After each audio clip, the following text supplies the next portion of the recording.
പിതൃക്കളുടെ ആത്മശാന്തിക്കായി പുണ്യതീർത്ഥങ്ങളിൽ ബലിയർപ്പിക്കാൻ പതിനായിരങ്ങൾ.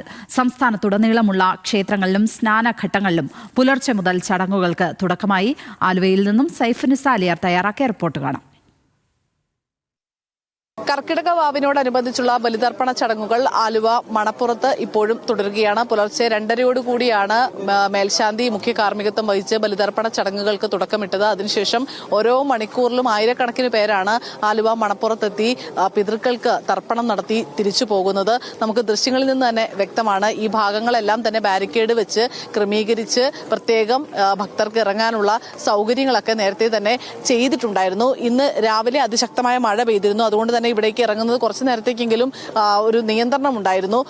പൂർണ്ണമായും അല്ല, പകുതി സ്ഥലങ്ങളിൽ ആളുകളോട് ഇറങ്ങി ദൂരേക്ക് പോകരുത് എന്നൊരു നിർദ്ദേശം നൽകിയിരുന്നു. പക്ഷേ ഇപ്പോൾ മഴ മാറിയിരിക്കുകയാണ്. അതുകൊണ്ട് തന്നെ ഈ ഭക്തർക്കെല്ലാം വളരെ സുഖമായിട്ട് തന്നെ ഇറങ്ങി പിതൃതർപ്പണം നടത്താനുള്ള സംവിധാനങ്ങളും സജ്ജീകരണങ്ങളും എല്ലാം തന്നെ ഇവിടെ ഒരുക്കിയിട്ടുണ്ട്. പല നാടുകളിൽ നിന്നാണ് ഈ ആലുവ ശിവരാത്രി മണപ്പുറത്തേക്ക് ബലിതർപ്പണം നടത്തുവാനായി ആളുകൾ എത്തിക്കൊണ്ടിരിക്കുന്നത്.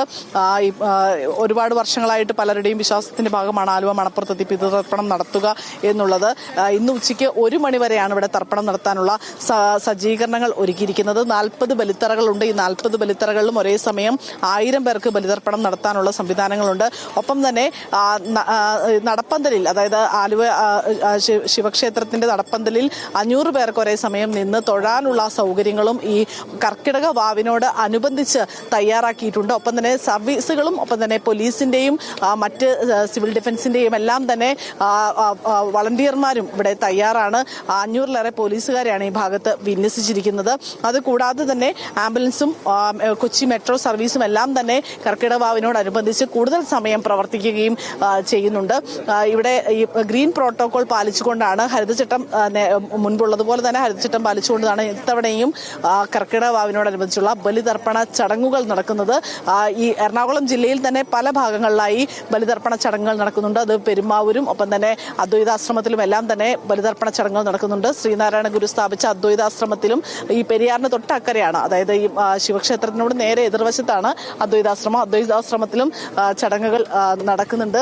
ബലിതർപ്പണം നടത്തുന്നവരും നടത്തി തിരിച്ചു പോകുന്നവരും ഒക്കെ ഇവിടെ വലിയൊരു ജനനിബിഡമായിരിക്കുകയാണ് ഇപ്പോൾ ആലുവ ശിവരാത്രി മണപ്പുറം. ആദ്യം രാവിലെ ചെറിയൊരു തിരക്ക് കുറഞ്ഞിരുന്നുവെങ്കിലും ഇപ്പോൾ നല്ല രീതിയിൽ തിരക്ക് ആയിട്ടുണ്ട്. ബലിതർപ്പണം നടത്താനായിട്ട് ആർക്കു വേണ്ടി വന്നു? അച്ഛനും അമ്മക്കും എല്ലാവർക്കും വേണ്ടി. എല്ലാ വർഷവും വരുന്നതാണ് ഇവിടെ? വരുന്നതാണ് എല്ലാ വർഷം. എത്ര വർഷമായി അവര് പോയിട്ട്? ഇപ്പോൾ ഒരു 8 വർഷത്തോളം. അന്ന് മുതലേ ഇവിടെയാണോ വരുന്നത്? അതെ, അന്ന് മുതലേ ഇവിടെയാണ്. ഇതൊരു വിശ്വാസമായിരിക്കുമല്ലോ ഇവിടെ? ഭയങ്കര വിശ്വാസമാണ്. മണപ്പുറം നമ്മുടെ ഏറ്റവും വലിയ വിശ്വാസമായ ക്ഷേത്രമാണ്. അതാണ് എല്ലാവരും ഇത് തന്നെയാണ് പറയുന്നത്. എല്ലാവരുടെയും ഒരു മനസ്സിൽ തൃപ്തി നൽകുന്ന ഒരു ബലിതർപ്പണമാണ് ഇവിടെ മണപ്പുറത്ത് വന്നു ചെയ്തു കഴിഞ്ഞാൽ അതെല്ലാം മനസ്സിനൊരു സംതൃപ്തിയാണ് എന്നാണ് നമ്മളിവിടെ വന്നവരോടൊക്കെ സംസാരിച്ചപ്പോഴെല്ലാം അവരെല്ലാം പറയുന്നത്. എന്തായാലും ഇവിടെ ബലിതർപ്പണ ചടങ്ങുകൾ ഉച്ചയോടുകൂടി പൂർത്തിയാകും. അതിനുള്ളിൽ തന്നെ വന്ന് തർപ്പണം നടത്തുവാനായി പല ദിക്കുകളിൽ നിന്നും ആളുകൾ ഇപ്പോഴും എത്തിക്കൊണ്ടിരിക്കുകയാണ്. ക്യാമറാമാൻ വിഷ്ണുവിനൊപ്പം സൈഫുനിസ അലിയാർ, ന്യൂസ് മലയാളം, കൊച്ചി.